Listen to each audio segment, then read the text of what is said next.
Assalamualaikum warahmatullahi wabarakatuh. Perkenalkan, nama saya Muhammad Khairun.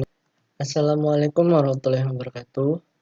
Perkenalkan, nama saya Muhammad Khairun Najmi Ali, NIM C1C019144, Program Studi Akuntansi kelas R14. Saya akan menyampaikan materi yang berjudul Akuntansi Keuangan dan Standar Keuangan. Pengertian akuntansi. Menurut Horngren, akuntansi didefinisikan sebagai proses pencatatan, pengukuran, dan penyampaian informasi ekonomi agar dapat dipakai sebagai dasar pengambilan keputusan atau kebijaksanaan. Menurut Sunyanto, pengertian akuntansi itu adalah suatu tahapan proses pengumpulan pengidentifikasian, pencatatan, penggolongan, peringkasan, dan penyajian atau pelaporan dari transaksi-transaksi keuangan serta penafsiran hasilnya guna pengambilan keputusan. Ruang lingkup akuntansi. Akuntansi keuangan, yaitu bidang ini berhubungan dengan masalah pencatatan transaksi untuk suatu perusahaan atau organisasi dan penyusunan berbagai laporan keuangan berkala dari hasil pencatatan. Akuntansi biaya. Bidang akuntansi yang menekankan pada penentuan dan pengendalian biaya selama proses produksi dan harga pokok dari barang yang selesai diproduksi.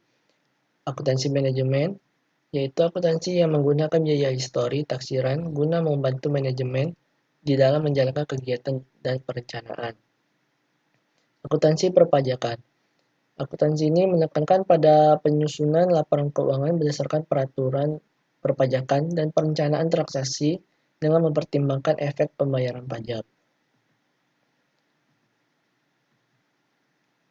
Sistem akuntansi, yaitu bidang yang menyangkut masalah perancangan prosedur, metode, dan teknik untuk mencatat dan mengolah transaksi perusahaan. Akuntansi pemerintah, bidang akuntansi yang menekankan pada pencatatan dan pelaporan transaksi dari lembaga pemerintah dengan peraturan yang mengikat lembaga-lembaga tersebut.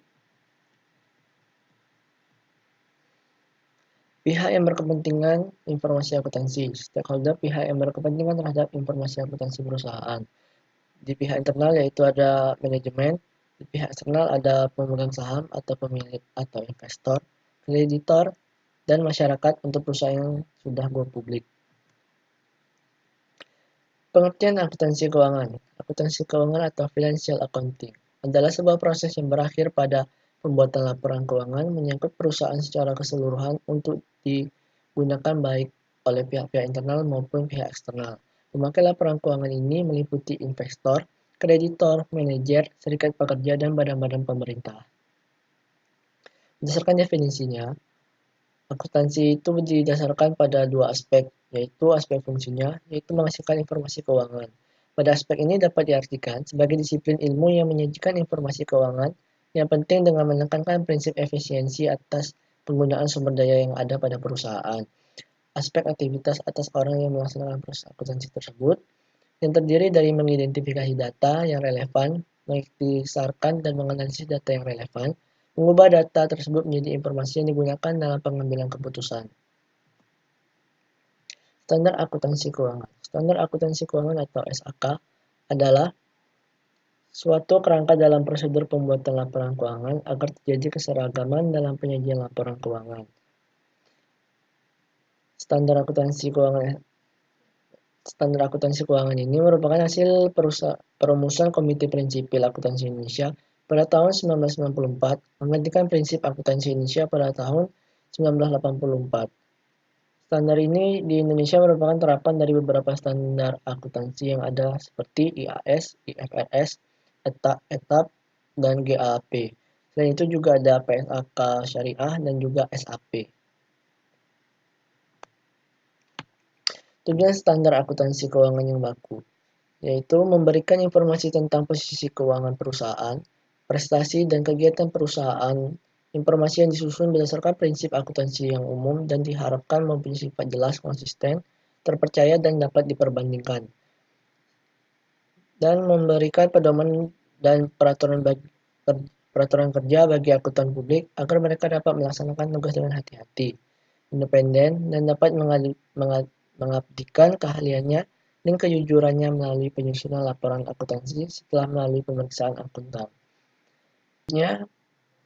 memberikan database pada pemerintah tentang berbagai informasi yang dianggap penting dalam perhitungan pajak, peraturan tentang perusahaan, perencanaan dan pengaturan ekonomi dan peningkatan efisiensi ekonomi serta tujuan makro lainnya.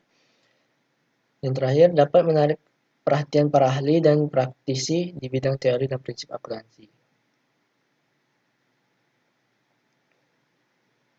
Standar akuntansi yang berlaku di Indonesia. Standar akuntansi yaitu Standar Akuntansi Keuangan atau SAK yang berfungsi untuk entitas yang memiliki akuntabilitas publik, yaitu entitas yang terdaftar atau proses pendaftaran di pasar modal, atau entitas fidusia yang menggunakan dana masyarakat. Pada tahun 2012, Standar Akuntansi Keuangan sudah mulai mengadopsi IFRS.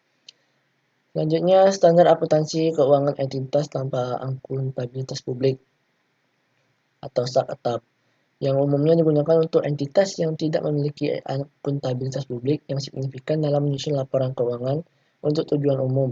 Standar ini telah mengadopsi IFRS untuk small medium enterprise dengan melakukan beberapa penyederhanaan. Selanjutnya ada Standar Akuntansi Keuangan Syariah atau SAK Syariah yang merupakan standar yang digunakan untuk entitas atau perusahaan yang memiliki transaksi berbasis syariah. Standar satu ini memiliki kerangka penyusunan dan perjalanan laporan, penyajian laporan keuangan, dan standar khusus transaksi berdasarkan konsep syariah seperti murabahah, mudharabah, ijarah, serta itisal. Selanjutnya, Standar Akuntansi Pemerintah atau SAP. Standar ini merupakan standar yang dipergunakan untuk menyusun laporan keuangan pada instansi pemerintahan, baik di pusat maupun di daerah.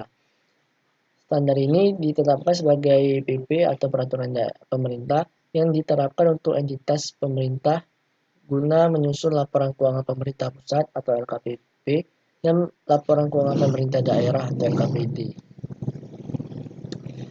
Yang terakhir ada pihak-pihak yang terlibat dalam penetapan standar, yaitu ada Securities and Exchange Commission, American Institute of Certified Public Accountant, Financial Accounting Standard Board, dan Government Accounting Standard Board. Sekian materi yang saya sampaikan. Semoga berguna untuk kita semua. Apabila ada kesalahan atau kata-kata yang kurang jelas, mohon dimaafkan.